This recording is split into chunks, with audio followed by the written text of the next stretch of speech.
We're here at the UiPath Together Public Sector Summit with Jagjit Dhaliwal, a Vice President, Global CIO Industry Leader at UiPath. Jagjit, good to meet you, and thank you for joining us. No, thanks for having me here.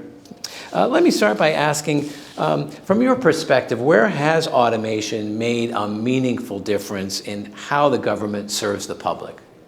Oh, well, there are so many areas, like being a public sector executive in the past career. So I have seen so many places where automation has played a role. But maybe if I have to prioritize, I would say the first one is the digital workforce itself, how we are augmenting our employee capacity. And the live example, what we have seen during the COVID timeframe. Like myself, we were all involved in LA County where we were implementing automations in all the COVID use cases, be it contact tracing, interview processes, hospitalization. So many areas where we augmented the employee capacity.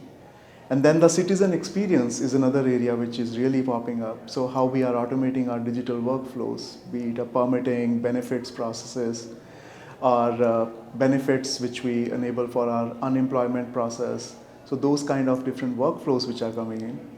The another area is regulatory compliance. So how we are helping governments detecting a fraud detection or maybe a grants management, reporting capabilities or compliance and audit needs, whether we are spending the money right way and whether we have a right regulations and legislations in place. So those are some of the areas which comes to mind, but opportunities is endless for public sector. And then what do you see driving the growth of automation in government in particular, and how do you see that changing in the year ahead?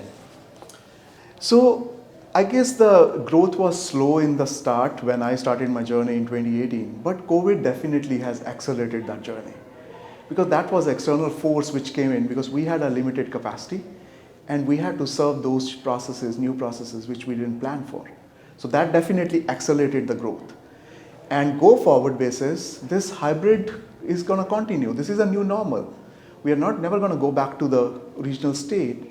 And the digital demand from our citizens is going to constantly increase. So we have to constantly deliver more and more digital solutions. And that's where you're going to see automation play a big role, how we can accelerate the journey of our digital solutions, how we can shorten that. We don't have an appetite for like another 3 to 5 year programs, how I can deploy things faster, how I can optimize things faster so that I can better serve our citizens. So I think this is the new normal. You're going to see that the growth going to continue to expand and we are on the right path. And then lastly, how do you see automation continuing to evolve from what's been traditionally a back office function to more of a mission critical set of activities in government? And what do you think will help accelerate that? Yeah, no, I think it's a journey.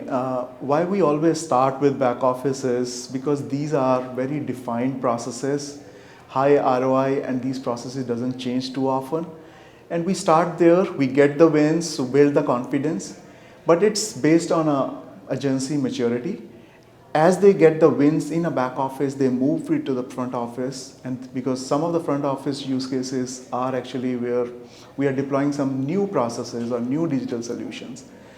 But I guess as I mentioned about COVID and the post-COVID era where the demand from our citizens for the better experience, it's the same citizens who are using Amazon with the one click, they are buying things, they're expecting a similar experience from our government agencies.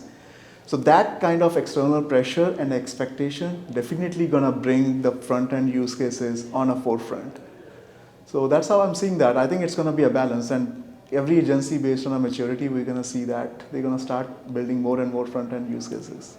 Well, Jagjit, thank you so much for taking a few minutes to share some of your observations and insights here at the UiPath conference, and also just sharing your additional observations of best practices. So thank you.